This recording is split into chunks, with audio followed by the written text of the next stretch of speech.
A few videos ago, we looked at Mike Mentzer trying to build maximum muscle with the minimum possible volume.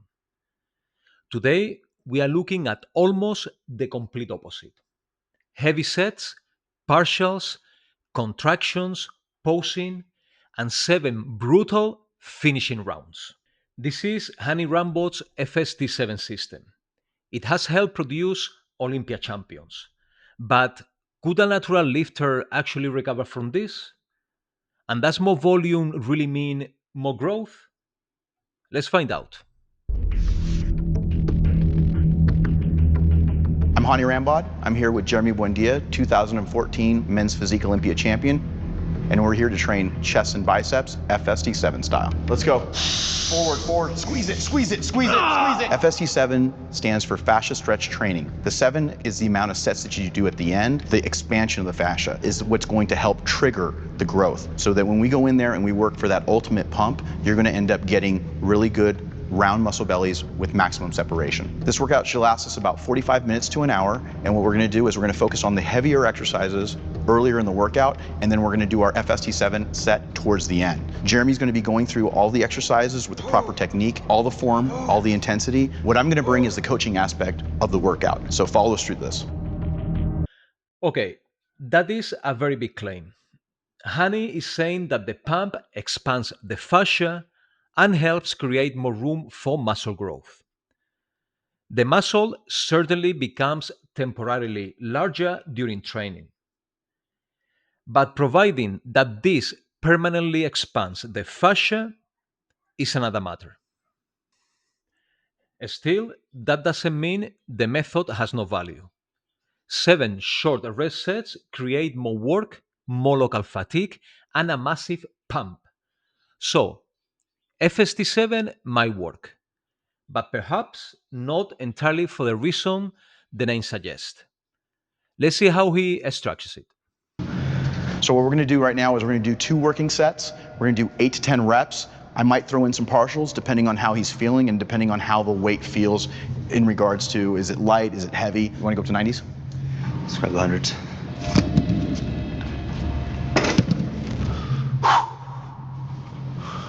Come on, now it's time to work. Hup! I got it.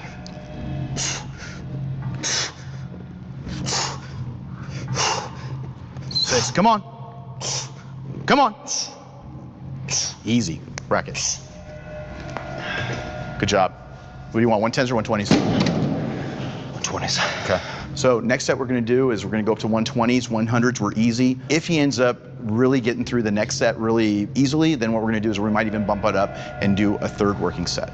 As we move up in terms of the amount of weight we're using, we also increase the rest time. If you don't take enough rest, what's gonna end up happening is you're gonna fatigue before you can go to failure. Come on. Okay. Up. Go, lightweight. Come on. Come on. Up. Up. Up. All the way. Drive it up. Drive, drive, drive. Together, together. Slow, slow, slow. Slow. Kick him in now. Drive. That's it. Good set. So basically what's happening now is he's feeling out the weights. 100s, easy. 120s, as he got through the groove, he went more and more reps. He didn't stop at the 8 or 10. He's trying to take that intensity to a whole nother level. Now we're gonna decide, how do you feel? Do you feel like you want to go to 130s and bring it down to 6 to 8 reps? Because if you're gonna do that, this is the set to do it. He's scared, let's do it. Let's do it. Up! Up! Come on! Up! Good. Come on! Up! One more, one more, one more. All you, let's go, go, go. All the way, up, up. Easy, one more, one more, one more. Up, all you, finish it, finish it. There you go. Ah, good set, good set. Fuck. when I come in and have a strong 3 or 4 sets like that, hitting those 130s like that for 6 reps is pretty strong for me. Kind of gets me in a groove for the rest of the workout. So that's the easy stuff. All the hard stuff comes up when we go a little bit lighter and start doing more of the concentration stuff and really focusing on contraction. So we're gonna break off into that and show you really the bread and butter of our training. So we're gonna move on to exercise 2. Exercise 2 is incline dumbbell fly. Again, we're focusing on that upper chest because that seems to be the weakest point on almost every athlete. So what we wanna do here is start off with about 40 pounds, do 10 to 12 reps, and then we'll work our way up. 1 to 2 warm-ups and then 2 working. So 3 sets altogether. Good, good. Turn that pinky. Good. We want to get that maximum contraction. So he's going to turn his wrists as he comes up. There you go. You see those fibers just start to really fire. Good, good. Come on, keep going, keep going. Good job. Good set. There you go. How'd that weight feel? It's light. Light? Okay. I want to make sure that he really is volumizing, putting in some of the BCAA glutamine mix, and then sipping that through the rest of the workout from the middle on. 50s? 55. Come on, Jeremy.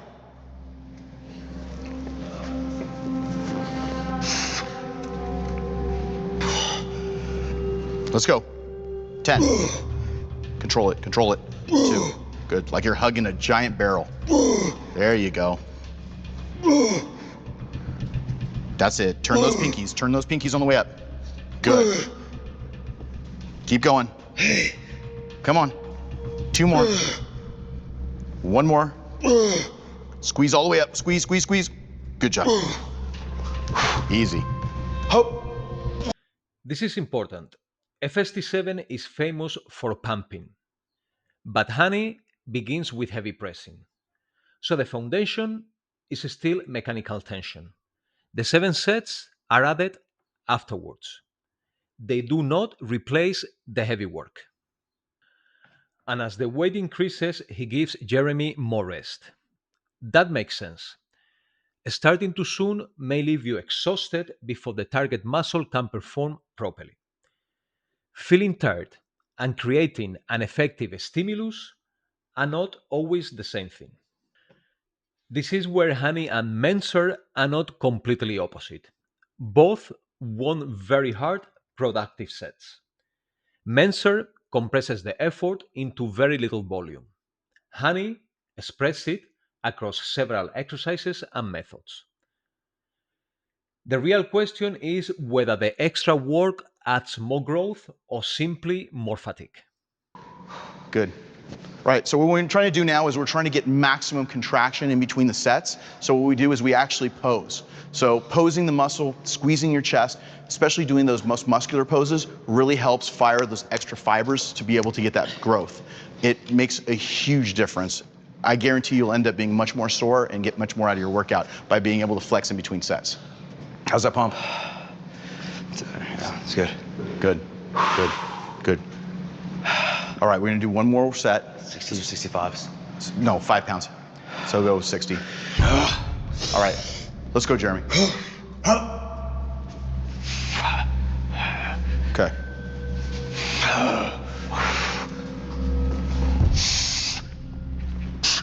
Good, good, good. Good, good. Squeeze. Squeeze, good. Squeeze. Good. Squeeze. Good. Keep going. Keep going. Good. Come on. Keep going. Come on. 1 more. 1 more. 1 more. Hold it right there. There. Keep it in. Presses. 5. Presses in. Go. 2, 3, 4. Yes. Good job. Good job. Come on, stand up. Let's go. Squeeze. Squeeze it out, dude. Let's go. Squeeze it out. Forward, forward. Squeeze it, squeeze it, squeeze it, squeeze it, squeeze it. Hold it, hold it, hold it, hold it, hold it. Good. There you go. That's how you do it. really just pushing that threshold. Every set I'm doing right now, I'm pushing to failure pretty much. I don't ever leave anything on the table with any set. Every set I'm trying to push as hard as I can. After we finish a set, flexing afterwards, I just really feel the volumization, really forcing that blood into the muscle. I really encourage you guys to try it because you guys will see a big change in the way you feel the next day. And over the course of a few weeks, you'll see a lot more volume in your chest. Well, I think you have to find different types of intensity multipliers. So whether you're doing drop sets or you're doing partials, you have to figure out ways of being able to do things on a whole different level without sacrificing your safety. Increasing your intensity is the key to growth. You want to increase intensity. If you have a workout partner or a trainer, obviously that's great. If you don't, you got to find ways, whether you're doing partials or you're doing really slow negatives, to be able to increase the intensity. And that's what's going to get you through those plateaus. Jeremy says that almost every set reaches failure, and these sets certainly look brutal. But pain, burning, and exhaustion do not always mean the target muscle has completely failed. I do not believe every set in a workout this long reaches exactly the same level of failure. The load changes, the repetitions change, the range becomes shorter, and the purpose of each set changes. That is probably why he can maintain the session. If every early set reached the same absolute failure Mentzer demanded, performance would collapse very quickly. High volume and high intensity can coexist, but only when the intensity is managed. Not every set can be an all out maximum.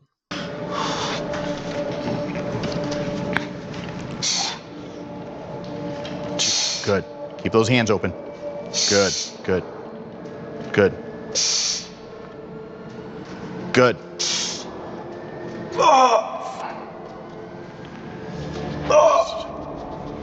Two more. Good. Come on, keep going. You got one more. You got one more. Good. Now press it. Now press it. 1, 2, 3, 4, 5, 6. Good. Keep going. Keep going. One more. Squeeze. Good. Good. Feet up. Hands down. Good. 1, 2, 3. Come on. 4, 5. Come on. 6. Come on. 7, 8, 9, 10. 2, 2, 2, 2. Good. Good. Good. Good. Good. There you go. Good partials. Awesome. Awesome. Good. You're on the clock.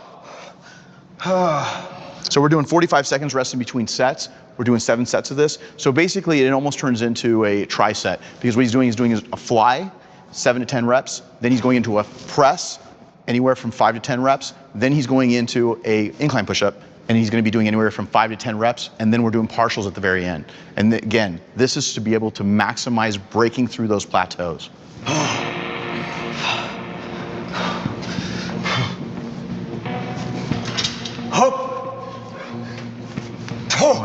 Hands open, hands open. You want to get those hands open. There you go. 4, 5, 6. Control it, control it.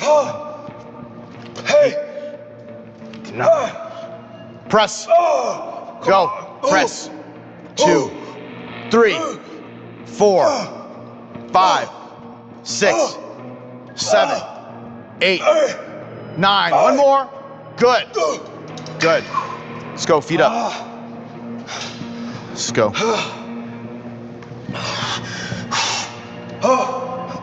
Good. 2, 3, 4, 5, 6, 7, 8, 9. Partials. 5. 1, 2, 3, 4, 5. There you go. There you go. There you go. There you go. So what we're doing also is you'll notice I'm having him open his hands. So what he's trying to do is he's trying to get that really good flexion. It gives that extra inch or two will end up getting you that soreness that you want to get you that growth that you're requiring so that you can end up having that rounder, fuller chest. All right, buddy. Let's rock.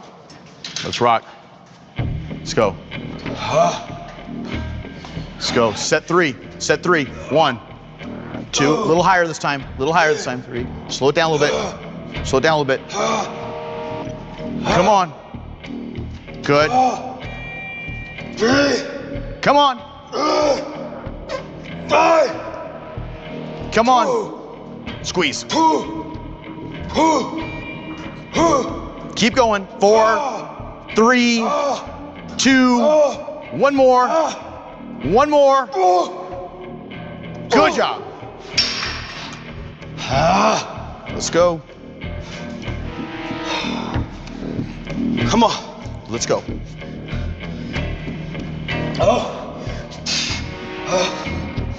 1, 2, 3, 4, 5, 6, 7, 8, 9, 10. Partials. 5. Go. 1, 2, 3, 4.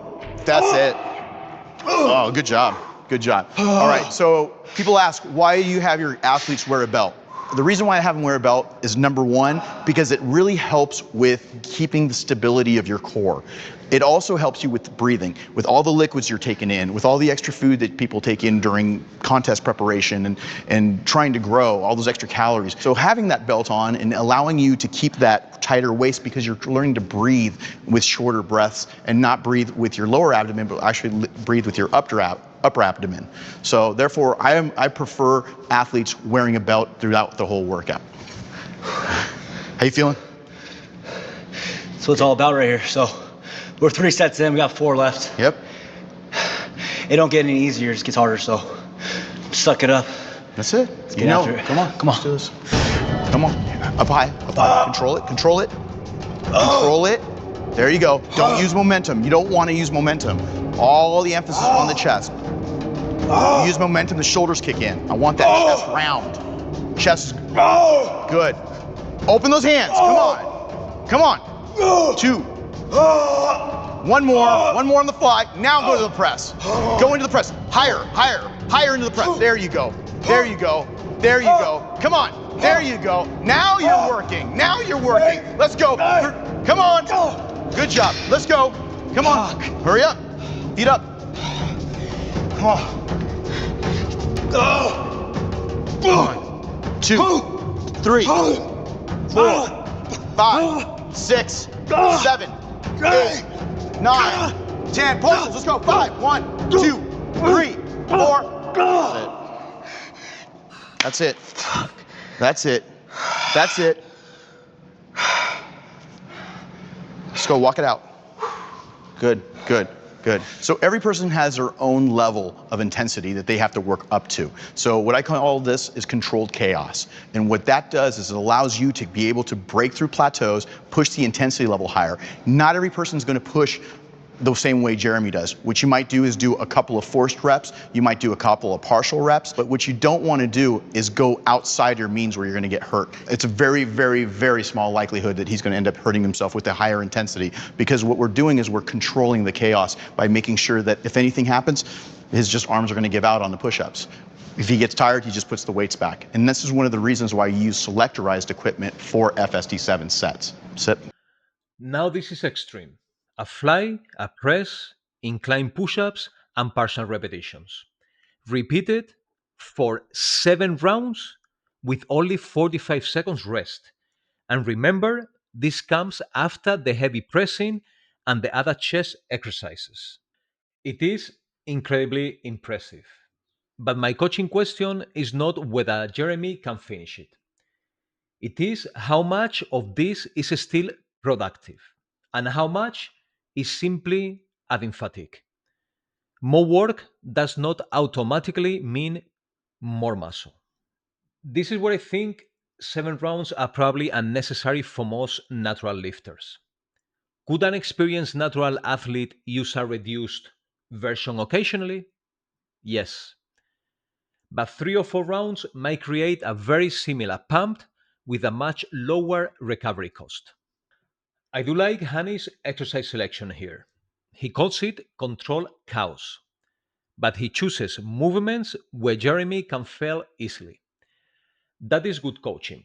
The more fatigue the athlete becomes, the safer and simpler the exercise should be.